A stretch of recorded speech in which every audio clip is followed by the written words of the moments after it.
Hi guys, welcome back to another video.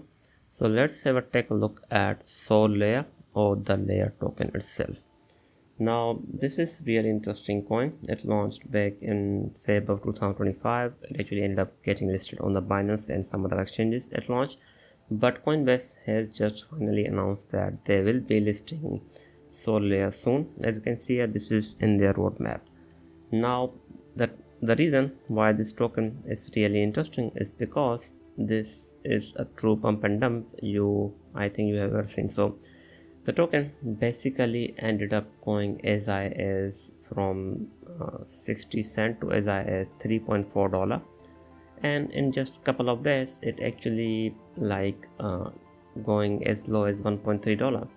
And even I think at that time the market was stable, it was not doing that bad. Even if you look at the BTC back in March and May, it was not doing that bad. But again, the Solayer or the layer was not going up or down with any token. It just continued to go up and it just went down. So this, I would say, is a typical pump and dump. That's what it seems like. And this is like the exact price action same as token, I think. Anyways, we'll look at it at the last, but before that let's have a look at it how it's doing and what they are doing. So basically it is pretty easy to understand. Solayer is vertically integrated financial stack for the open network powered by Infinite SVM, which is Solana's virtual machine.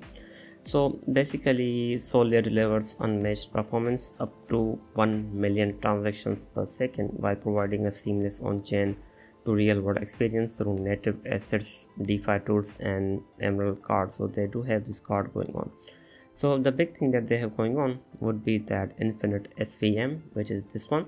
So it is a next gen high performance blockchain. Solayer Infinite SVM is the next gen blockchain architecture designed to scale a single global state machine. So I think this is a layer for the Solana, and they are basically doing this up to 1 million transactions per second, which is a lot. And they did recently launch their devnet, so again that's a pretty good thing, I would say. So that means once they announce their mainnet, it could be it could actually push the token higher, who knows, but I think that is a possibility. But again, after that they also have Sol staking, which is basically Sol, which is Solayer protocol and mega validator serves liquid staking token, so basically LST. So you get native yield and some other things as well. So they also have SUST. So it seems like that they are stretching everywhere when it comes to the DeFi. So they also have their own, the first ever yield bearing stablecoin on Solana, so which is big thing, I would say. Now basically, so that means that they are directly competing against ENA, which is on Ethereum, as well as some other tokens as well. Now this is really interesting. Now after that, last but not least, they recently launched this card, which is the Solayer Emerald card. So this is like a Visa card, I would say. Yeah, it is a Visa compatible, fully on chain, as you can see here. So that's really interesting. Now overall they do have, I would say, a pretty good ecosystem overall, and this is how it looks like. They have Solana SVM, which is higher than Solana, as you can see, and some others as well, so that's a pretty big one. And after that, if we look at their products, they have a lot of Sol staking as well, 10% APY, which is a lot, which is higher than MSol, JitroSol and some others. And beside that, if we look at what they do, this is where basically you can do the staking for the SSOL and SUSTC. So the 10% APY that they were showing is the blend of both SSOL as well as UST. Now they also have this card going on here and some other things as well. Now if we talk about the token itself, so the token, let's see if they have anything going on here or not. So they don't have anything. Anyways, so this is how the tokenomics of the token looks like. It has a max supply of 1 billion, out of which 210 million are in the circulation.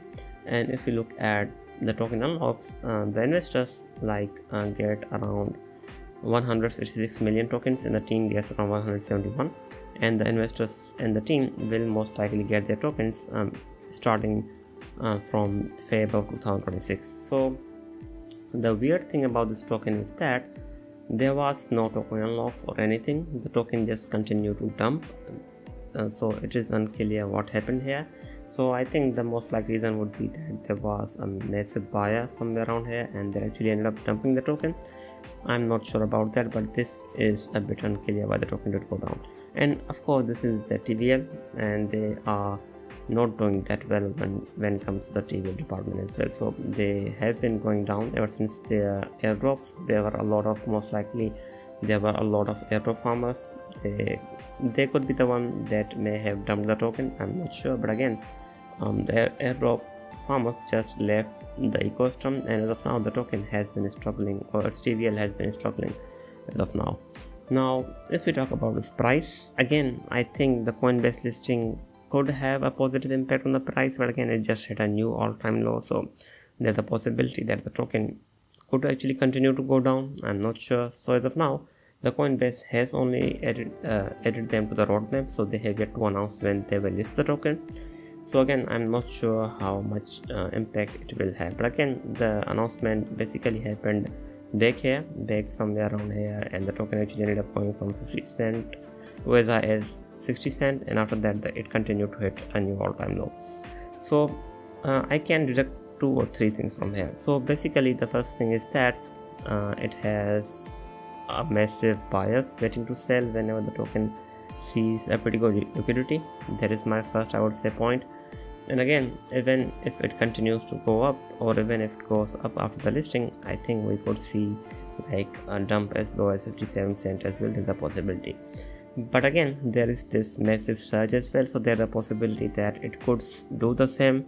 So I think this token is really hard to predict, so it is unclear where the token will be headed in the future. So I think as of now, if it wants to go like in the uptrend, it does need to break this trend. So even if you look here, it did break this trend, like this massive trend line, and did break like around on August 9th, and there was a pretty good response, but it did not last that long. But again, as of now, I think if it continues to like stay above this trend line, we could be looking at a recovery eventually. That's what I think.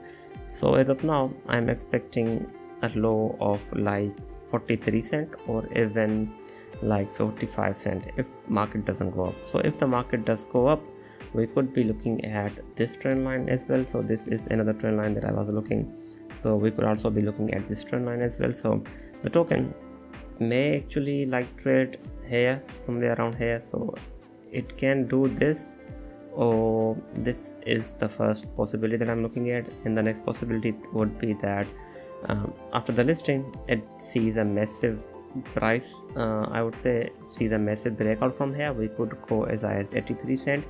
Again, I'm just putting some assumptions here, so I'm not sure what will happen, but there is a possibility as well. But again, I think to do that, it does need to stay above this trend line, which would be this one, and it does need to break above this one. Again, the token does have a really bad history, so I would be really careful with it. Anyways, this was it. I just want to cover the Solayer. I will be back with more. Thanks for watching.